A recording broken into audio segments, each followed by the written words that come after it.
የሁለተኛ ጢሞቴዎስ ምዕራፍ 4 ቁጥር 15 ላይ ያለውን ቃል አነባለሁ በክርስቶስ ኢየሱስ።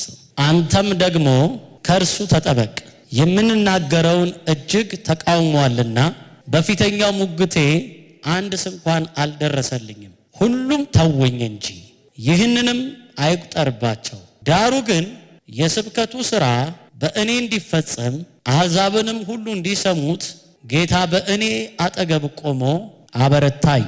ከአንበሳ አፍ ዳንኩ፣ ጌታም ከክፉ ነገር ሁሉ ያድነኛል። ለሰማያዊው መንግሥት ይጠብቀኛል። ለእርሱ ከዘላለም እስከ ዘላለም ክብር ይሆን አሜን ይላል። እግዚአብሔር አምላክ ይባረክ።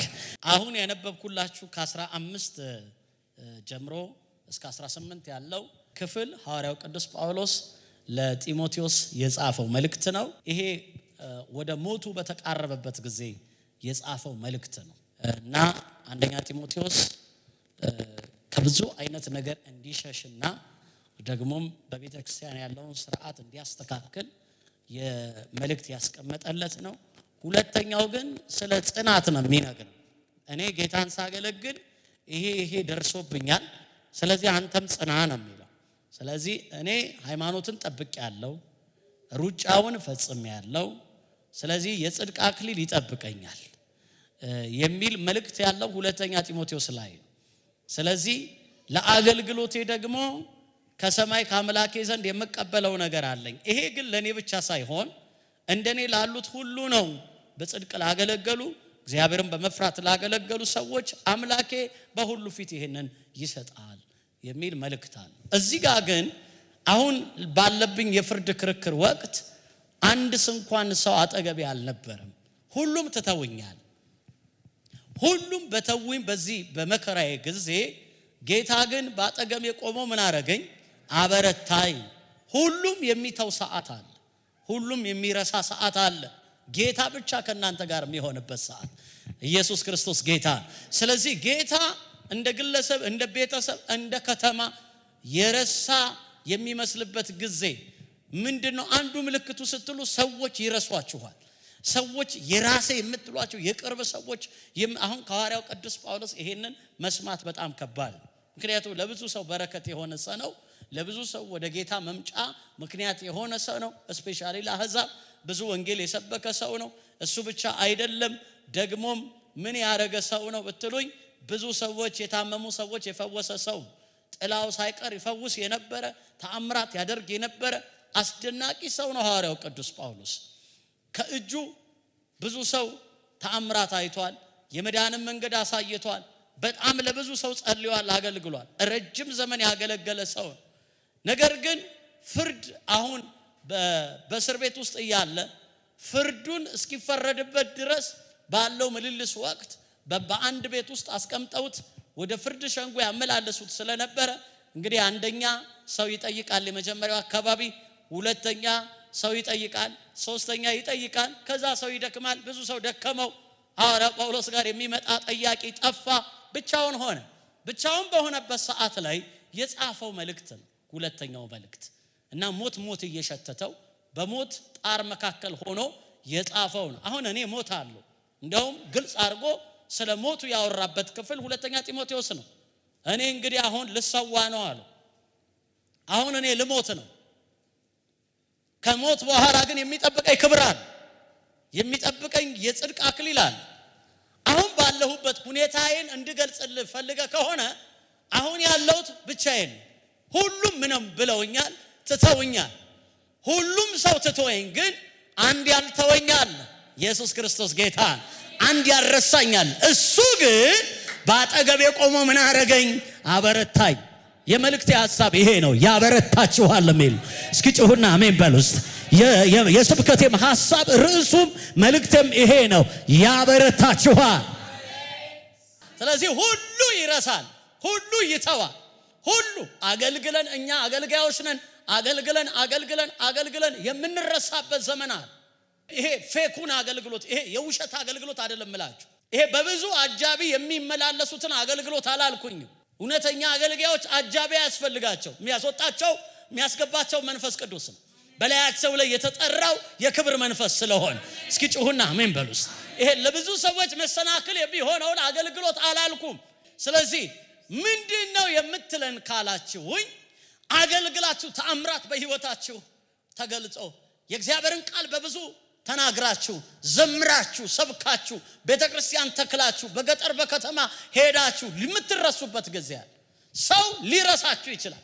ያገለገላችሁት ህዝብ ሊረሳችሁ ይችላል። ለቅዱሳን ተዘርግታችሁ ከገንዘባችሁ አካፍላችሁ ብዙ ንግድ ላይ ተሰማርታችሁ ገንዘብ በብዙ በነበራችሁ ሰዓት ያጀባችሁ ሰዎች የሆነ ቀን በመጣ ሰዓት የሆነ ቀን መከራ በመጣ ሰዓት ብዙ ሰው ሊተዋችሁ ይችላል። ይሄ በእናንተ ቤት የጀመረ ጉዳይ አይደለም። ይሄ በኔ ቤት የጀመረ ጉዳይ አይደለም። በአባቶቻችን ዘመንም ነበረ። ከኢዮብ ዘመን ጀምሮ ስታዩ ባጡ ሰዓት በተቸገሩ ሰዓት ብዙ ሰው ተተዋቸው እንደሄዱ መጽሐፍ ቅዱሳችንን አንብበናል። አንድ ቀን ወዳጅ ይከዳል፣ አንድ ቀን ሰው ይከዳል። ሐዋርያው ቅዱስ ጳውሎስ ታላቅ አገልጋይ ነው። የዕብራውያን መጽሐፍ ከተቆጠረለት 14 መጽሐፍት የጻፈ ነው በአዲስ ኪዳን። በአዲስ ኪዳን ከአማልዶች መካከል ትልልቅ አገልጋዮች ከምንላቸው ሰዎች መካከል አንዱ ነው። ጌታንም በደማስቆ ተገልጦለት ከጌታ ጋር የተያየ ሰው ጌታ ኢየሱስ ክርስቶስ በእርገቱ ወይም ደግሞ ሞቶ ተነስቶ ካረገ በኋላ ለመጀመሪያ ጊዜ ለጳውሎስ እንዴት እንደተገለጠለት ታያላችሁ። ጌታ የተገለጠለት ሰው፣ ጌታ የመረጠው ሰው፣ ጌታ ያዳነው ሰው በጽድቅ ቃልና በእውነት ቃል በብዙ ዕውቀት በመንፈስ ቅዱስ ደግሞ ያገለገለ ሰው አሕዛብን ወንጌል ይዞ ሄዶ እስከ መቀጥቀጥ እስከ መደብደብ ሞቷል ብለው እስኪተውት ድረስ ብዙ ቤተክርስቲያን እየተከለ አውሮፓን ኤሲያን የደፈረ የጽድቅ አገልጋይ ነው ሐዋርያው ቅዱስ ጳውሎስ። ይሄ ሰው ግን ከዛ ከታላቅ አገልግሎቱ መከራ ደረሰበት። ብዙ ጊዜ እኛ ኢትዮጵያኖች ችግር ያጋጠመውን ሰው እግዚአብሔር የተሆነው ብለን ነው የምናስበው። ችግር ሲያጋጥማችሁ እንደተቸገራችሁና እንደተቀሰፋችሁ ነው የሚቆጥሯችሁ። የታመመ ሰው እግዚአብሔር አብሮት የሌለ ሰው፣ የተቸገረ ሰው ምድረ በዳ ላይ የሚንከራተት ሰው እግዚአብሔር የሌለው ሰው ይሄው እግዚአብሔር ቀጣው ይሏችኋል። እግዚአብሔር ማንንም በክፉ አይቀጣም። ማንንም በሉት አጠገባችሁ ላለው ሰው እግዚአብሔር ማንንም በክፉ አይቀጣም በሉት። የእግዚአብሔር ባህሪም አይደለም ይሄ አይደለም። በተለይ ደግሞ አሁን በአዲስ ኪዳን ስንኖር እግዚአብሔር አንተም በችግር የመምታት አንተም በቸነፈር የመምታት አንተም በበሽታ የመምታት ፕላን የለው። ይፈውሳል። እንደው አጠገባችሁ ያለውን ሰው ንገሩት ይፈውሳል በሉት። የለው እንደውም የእግዚአብሔር በጎ ሐሳብ ነው በዚህ ውስጥ የማለፍ። ምክንያቱም በሮም በቄሳር ፊት ትቆምልኛለህ ብሎታል ያለ። ስለዚህ ሐዋርያው ቅዱስ ጳውሎስ የሚያልፍበት መንገድ በእስር ቤት ነው ሮም የሚደርሰው። ታስሮ ነው የሚደርሰው። በጀት አልነበረም የሚደርሰው። የሱ ሮም የሚደርስበት መንገድ እስር ነው። ልክ ዮሴፍ ወደ ንግስናው በእስር ባሪያ ሆኖ እንደደረሰ ማለት ነው። ዮሴፍ ህልም አለው፣ እግዚአብሔር የተናገረው ነገር አለ፣ ግን ታስሮ ነው የሄደው፣ ተሸጦ ነው የሄደው። ህልሙ ጋር የደረሰው በዚህ መንገድ ነው። ሐዋርያው ጳውሎስም ሮም የሚደርሰው በዚህ መንገድ ነበር። ታስሮ በፍርድ ነበር የሚሄደው።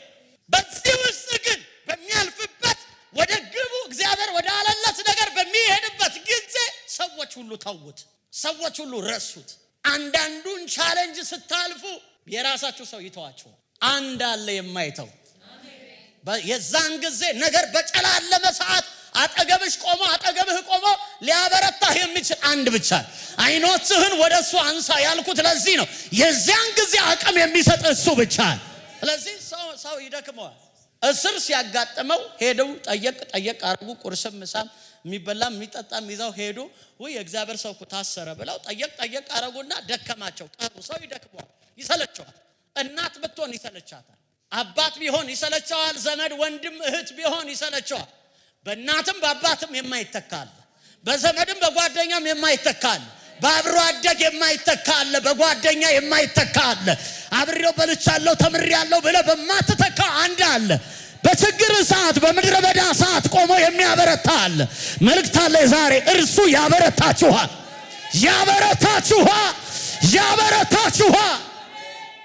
የሚያበረታል። እሱ ባጠገቤ ቆሞ ምን አደረገኝ? አበረታኝ። የእርሱ የሆንኩት እግዚአብሔር ግን መጣ አለ። ወደ እስር ቤትም ሲሄድ እኮ ምዕራፍ 28 ላይ ሐዋርያት ሥራ ሄዳችሁ ሳነቦ ሁሉ መርከብ ተሰባብሮ ሁሉ ነገር ተስፋ በተቆረጠበት ሰዓት ጌታ ጳውሎስ ጋር መጣ እና እንደዚህ አለ። ጳውሎስ አለው ከዚህ መካከል አንድ ሰው አይጠፋም። በጭንቅ ሰዓት መምጣት ልማዱ ነው። አባሃር ኢየሱስ ክርስቶስ ጌታ ነው። በመከራ ሰዓት የሚገኝ እሱ ብቻ ነው። ኢየሱስ ክርስቶስ ጌታ ማንም በሌለበት ሰዓት ኢየሱስ ክርስቶስ ጌታ መገኘት የሚችል እሱ ብቻ ነው። እሱ ብቻ ነው። በጭንቅ ሰዓት፣ በነዛ ክፉ ሌሊቶች ሰዓት፣ በነዛ አስጨናቂ ሌሊቶች ሰዓት፣ በነዛ ግራ በተጋባሽበት ሌሊቶች ሰዓት ማንም መጥቶ በማያበረታ ሰዓት ማበረታት እሱ ይችላል። እሱ ለምነግራችሁ ያበረታችኋል። ስለዚህ ጌታ ባጠገቤ ቆሞ አበረታኛል። ሁሉም ተውኝ አለ። ሁሉም እኮ ነው፣ አንድ አይቀርም። ሁሉም ተውኝ። እቺን እያንዳንዳችን አሳልፈናታል። ሁሉ ሰው የረሳን ሰዓት አለ እኮ። ሁሉ ሰው ርግፍ አድርጎ ብሎ ደከመኝ ብሎ ሁሉ ርግፍ አድርጎ ይተዋል። እስቲ የሆነ ነገር እኮ ችግር ያጋጥም። አንድ ጊዜ ሰው ከረዳህ በኋላ በሁለተኛው ሐሳብ ነው የሚሰጥህ። ለምን አይቀርብህም? በመንግስት መስሪያ ቤት እየሰራህ ሊሆን ይችላል። ወንበርህ እየጨመረ ሲመጣ ልክ ቻሌንጅ ሲያጋጥም ለምን አትተውም ይልሃል ሰው። ሐሳብ ነው የሚሰጠው። ወዲያው እየነገድክ የሆነ ስታክ ነገር ኪሳራ ነገር ካገ አይቀርብሽም እንዴ አይቀርብህም እንዴ ይልሃል። ይደክመዋል ሰው ወዲያው ሐሳብ የሚሰጥ ልክ እንደ ኢዮብ ማለት ነው። አሁንም ጽድቅ ትጫወታል። ይሄንን እግዚአብሔር ሰድበህ አትሞትም፣ አይቀርብህ። አገልግሎት እንዲህ መከራ የሚያመጣ ከሆነ አትተውም ብለውኝ ያውቃሉ ብዙ ሰዎች። ቢቀርብህስ በላይ ይቅርብህ። አሁን በተለይ ለአገልግል በጽድቅ ብሎ ለሚነሳ ሰው ፈተና ነው። አይመችም አገልግሎት። አሁን አውቃለሁ አይመችም። ቢቀርብህስ እውነተኛው አገልግሎት ችግር ያመጣል፣ ብቻ መከራ ያመጣል ወይም ረሃብ ያመጣል እያልኳችሁ አይደለም። ልታልፍ ግን ትችላለህ። በሆነ ጊዜ በችግር ውስጥ ልታልፍ ትችላለህ። በሆነ ጊዜ በረሃብ ውስጥ ልታልፍ ትችላለህ። በሆነ ጊዜ ባለመሳካት ውስጥ ልታልፍ ትችላለህ እንጂ እግዚአብሔር ችጋራም አምላክ ሆኖ አይደለም። ልታልፍ ትችላለህ። የሀገሪቱ ሁኔታ ስለሆነ ማለት ነው። እዚህ የሚያገለግልና ስዊድን የሚያገለግል አንድ አይደለም። ከሀገሪቱ ጋር አብሮ ያልፍልናል በሉት። አጠገባቸው ያለው ሰው ከሀገሪቱ ጋር አብሮ ያልፍልሃል በሉት። በቃ ያለንበት ሁኔታ ስለሆነ እግዚአብሔር ይባረክ። እስቲ አሜን በለኝ።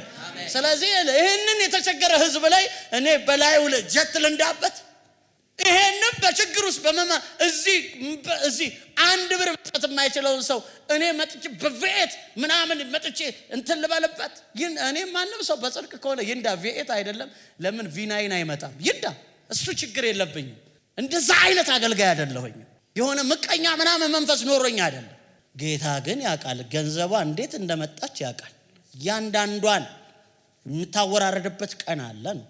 ታወራረዳለህ፣ ሁሉም ትጠየቃለህ ነው። በጽድቅ ነው የምትሰራው፣ በጽድቅ ነው የምታገለግለው፣ በጽድቅ ነው የምትነግደው። ሁሉም ተጠያቂነት አለ። ነገር ግን በብዙ ቻሌንጅ ውስጥ ያላችሁ ሰዎች ደግሞ ምድረ በዳ ላይ ምናልባት ይሄንን መልእክት የምትመለከቱ የትም ዓለም ላይ ያላችሁ ሰዎች ሰው አጠገባችሁ የሌለ ምድረ በዳ ውስጥ ምንም ቸርችም የሌለበት ስፍራ ያለ ሰው አለ። ጌታ ግን አለ። ጭው ባለ በምድረ በዳ የሚኖሩ ሰዎች አሉ።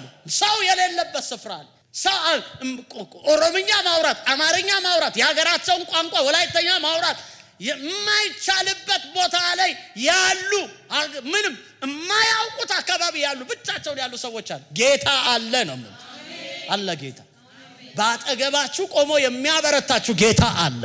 የሆነ ሰው ይጩህና ያበረታኛል ይበልስ። ማንም አበርትቶ ያስቀጥላል። እግዚአብሔር ያለ ቦታ ሳትደርስ አትሞትም። እና የምታልፍበት በሙሉ እግዚአብሔር ያውቀዋል። የምታልፍበትን እግዚአብሔር ጠልቶ ሆነው እግዚአብሔር ረስቶ ሆነው አይደለም። አንድ ጊዜ ምን አሉ መሰላችሁ? የምዕራፍ 44 መዝሙር ምዕራፍ 44 ላይ የቆሬ ልጆች ኮንፈረንስ አዘጋጁ። ትምህርታዊ ኮንፈረንስ። የትምህርቱ ኮንፈረንስ ምን ይላል? ርዕሱ እግዚአብሔር ረስቶናል የሚል ነው። እንዲህ አይነት ኮንፈረንስ አለ እንዴ? እነሱ ያዘጋጁት የትምህርቱ ርዕስ እግዚአብሔር ረስቶናል የሚል እና ተሰበሰቡ ሰዎች በሙሉ የእስራኤል ልጆች ተሰበሰቡ። ትምህርታዊ ኮንፈረንስ ነው። የቆሬ ልጆች ትምህርት ይላል ምዕራፍ 44 ስታዩት እና ቀድሞ ከአባቶቻችን ጋር ትወጣ ነበር፣ ከሰራዊቶቻችን ጋርም ትወጣ ነበር። ይሄንን በጆሮአችን ሰምተናል። አባቶቻችን ምን ብለውናል? ነግረውናል። እንደረዳሃቸው እንዳገዝካቸው አባቶቻችን ነግረውናል። አሁን ግን ይሉታል ረሳህ። አሁን ግን ከሰራዊቶቻችን ጋር አትወጣም። አሁን ግን ሆዳችን ከምድር ጋር ተጣበቀ። ለጎረቤት ስድብ አሳልፈ ሰጠህን። እኛ ስናልፍ ራሳቸውን ያንቀሳቀሳሉ።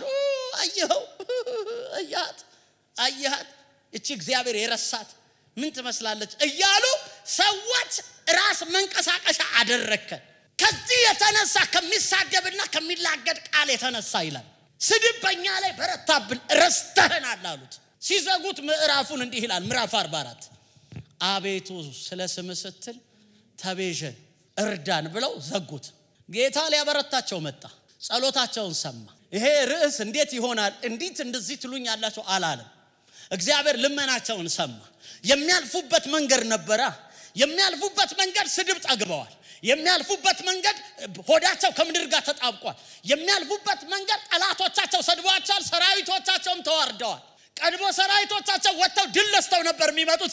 አሁን ግን ሰራዊቶቻቸው ሽንፈት በሽንፈት ሆነዋል፣ ተዋርደዋል።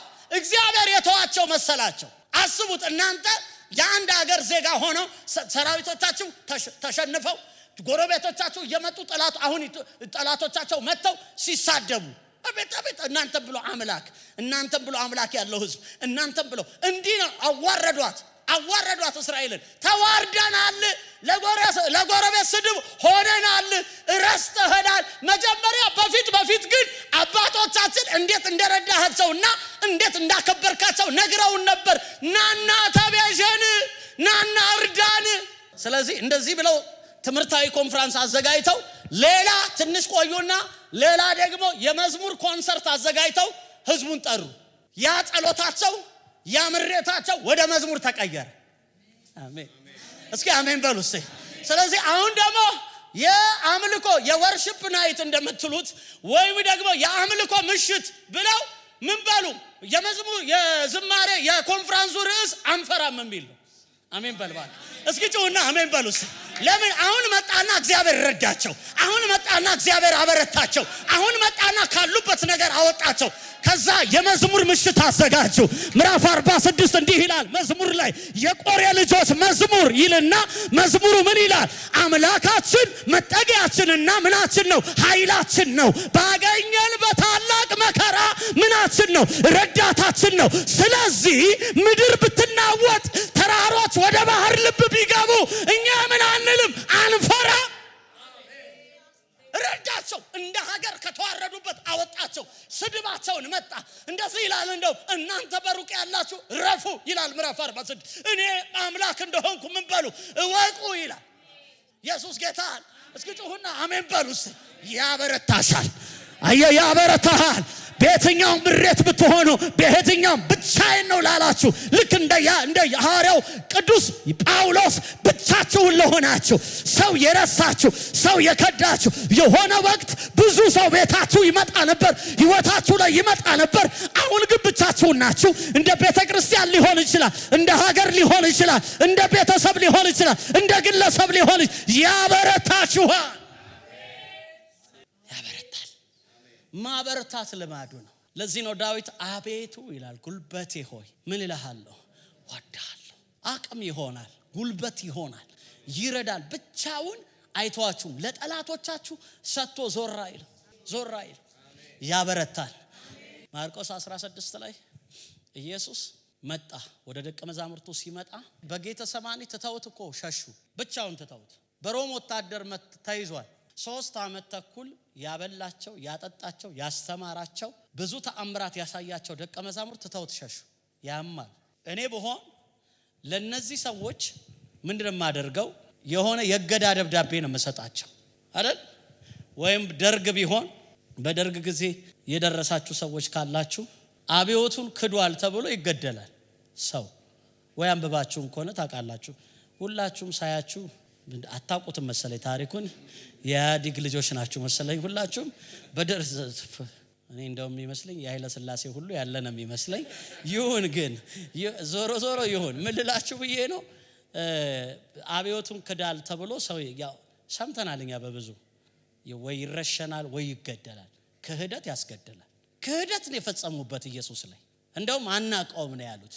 እና እነዚህን ሰዎች ማበረታት ነበረበት።